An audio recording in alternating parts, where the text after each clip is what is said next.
name and position? Lucas Evans, I'm the founder, CEO of E3 Agriculture. We have a few other subsidiaries underneath that, but E3 Agriculture is the principal.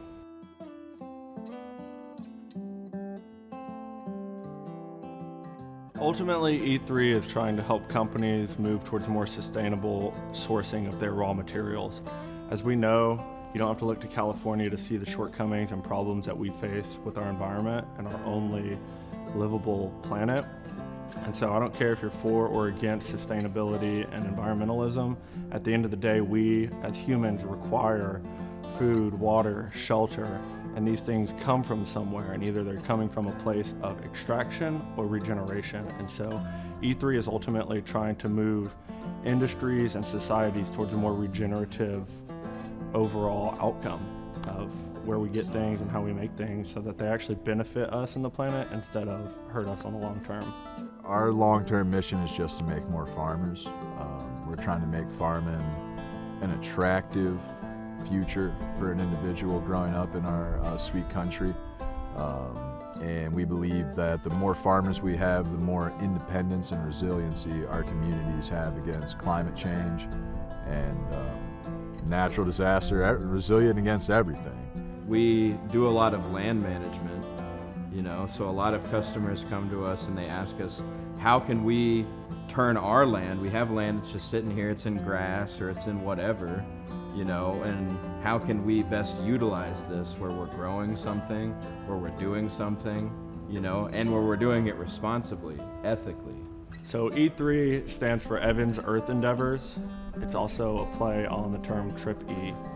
So we like to have fun while we're doing this, but ultimately trying to build a plant-based society, one a lot more in line with nature that enriches the soul and doesn't crush the human spirit.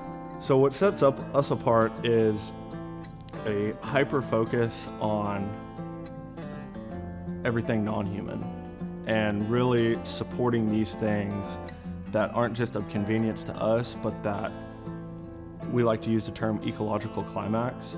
So think of like a nature orgasm, and where in our business act of producing products for the mainstream, bioplastics, building materials, where this is coming from, our farms, our lands that we manage are actually increasing biodiversity to a point that is truly remarkable.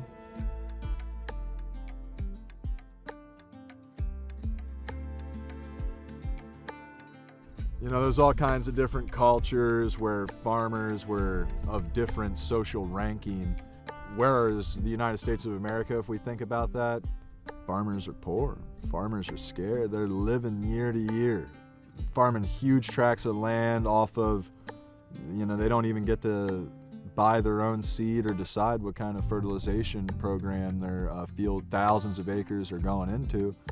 In one bad year, farming at that scale, one bad pest problem, one bad anything, hail, whatever, that family could feel a lot of stress. And so who would want to be in that position? For a more recent example of why this thing is so important, when COVID happened and there were, things about the supply chain or things that concerned people, and diesel prices and all this and this and that, and freight and shipping, and who knows, with wars or whatever breaking out and then it being harder to ship things through certain routes overseas and whatnot, well, then food supply chains get broken up too.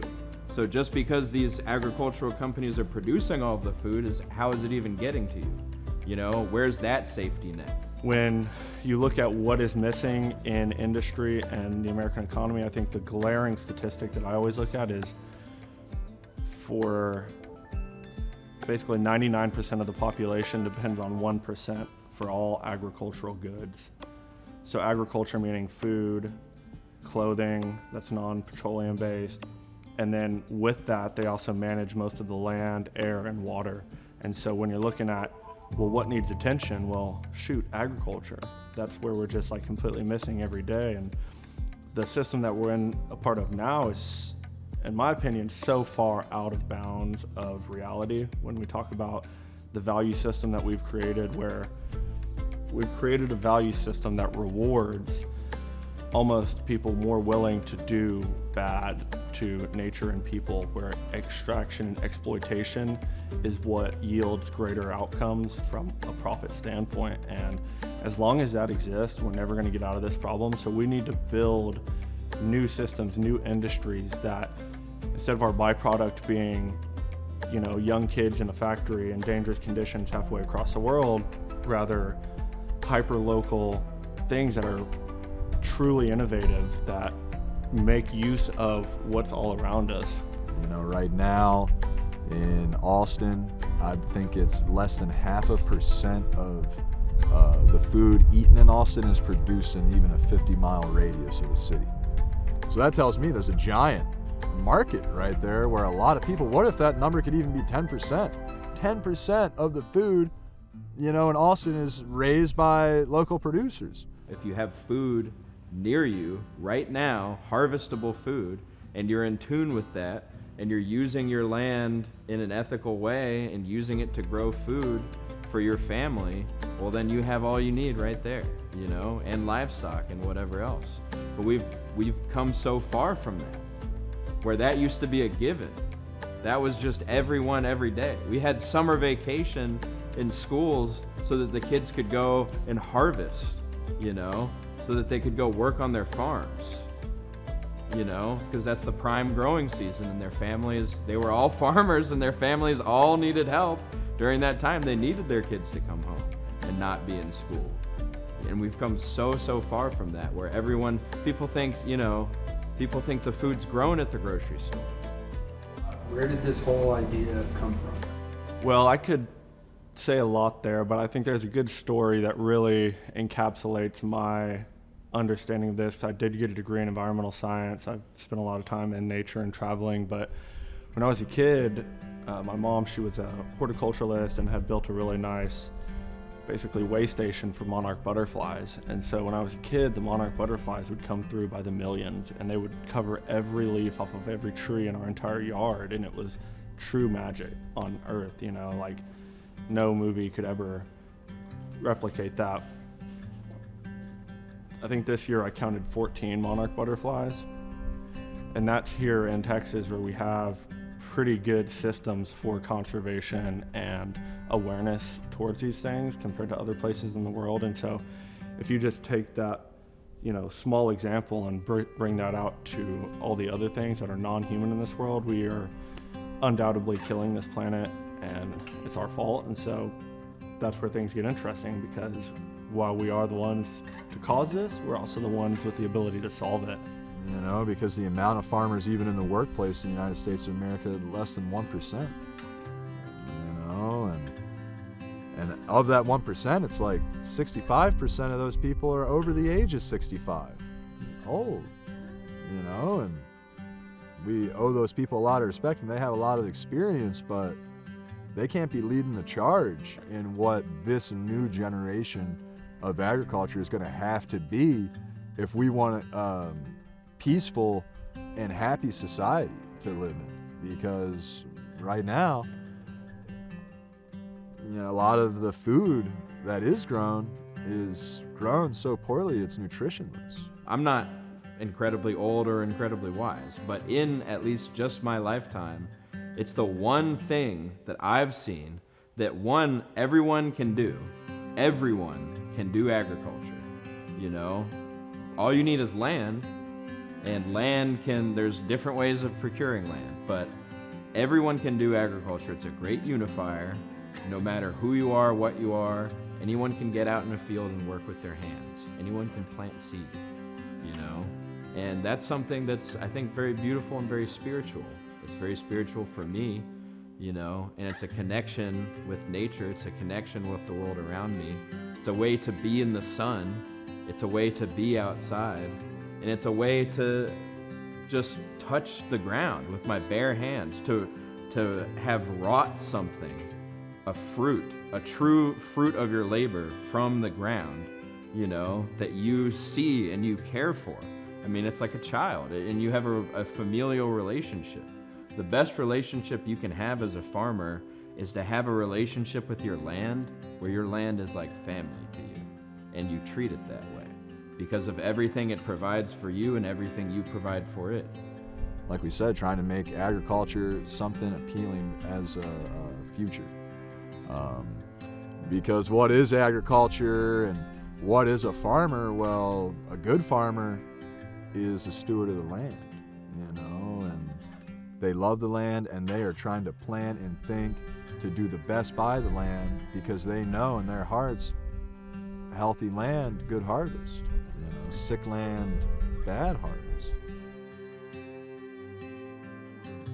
One of my favorite quotes is Stephen F. Austin said, when really they had kind of figured Texas and discovered the whole thing, he said, "This land will once again hold its head high among the nations, for it is unmatched in natural advantage."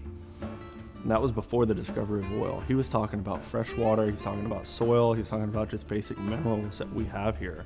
And it's true, we have everything. And Austin, especially right where we're at, and these ecotones where you have, West Austin gets into the hill country limestone, and then east, you've got, super rich soils, and then we've got rivers every 30 miles.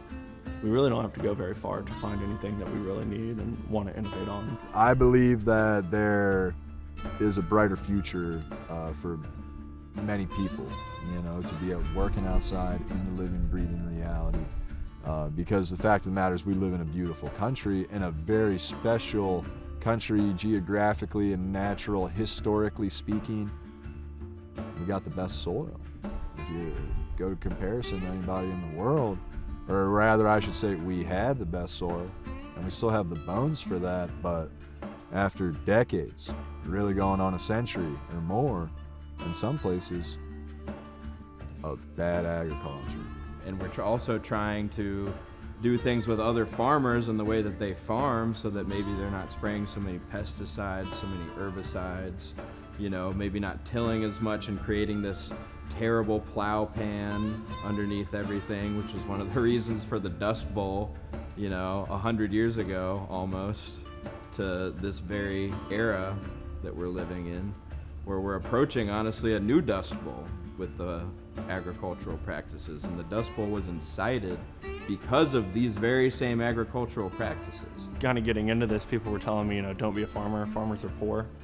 And, I spend a lot of time raising money and almost becoming more of a finance bro now. And the second you mention agriculture, people's eyes just glaze over, because there hasn't been, again, innovation in agriculture in 70 or 100 years. We had the Green Revolution after World War II, where we started doing GMOs and chemical agriculture, and that yielded the ability for the earth to sustain 8 billion people. But that's kind of tailing off now. And so we need a new wave of innovators, of attention and capital being poured into agriculture and farmland and innovation, not from, machinery is good, but when you look at the chemistry of these things and, high value composites and stuff like that, it's really incredible that we're just now scratching the surface of what's possible. We have an opportunity to be who our descendants will look at as our ancestors did this. They stopped and looked around them and saw that the systems were failing, and they made a change, a necessary change. That's something I believe in deeply, and that's something that I think is the true mission of all of this. The mission of my life, anyway, is to make that change. And it starts slow. It starts with maybe a video, it starts with maybe a song, and those are all things that I want to be a part of. But it starts also with the intention. You have to have the right intention. Then you make the right choice. The right intention leads to the right choice. People like to talk about the internet and the .com as kind of this period in time where humans really accelerated our innovation and understanding of technology and how that can benefit humans. We haven't even begun to scratch the surface of what we can do with plants and just the systems and ecological knowledge that Mother Nature has to offer us. Cool. That's it. Feel good about it? I think so. Yeah? Yeah. Something there. Yeah. A couple minutes. Thanks, guys. If Greg took any decent pictures, I'll send them your way so you guys have them. Yeah, no, that was sick, guys.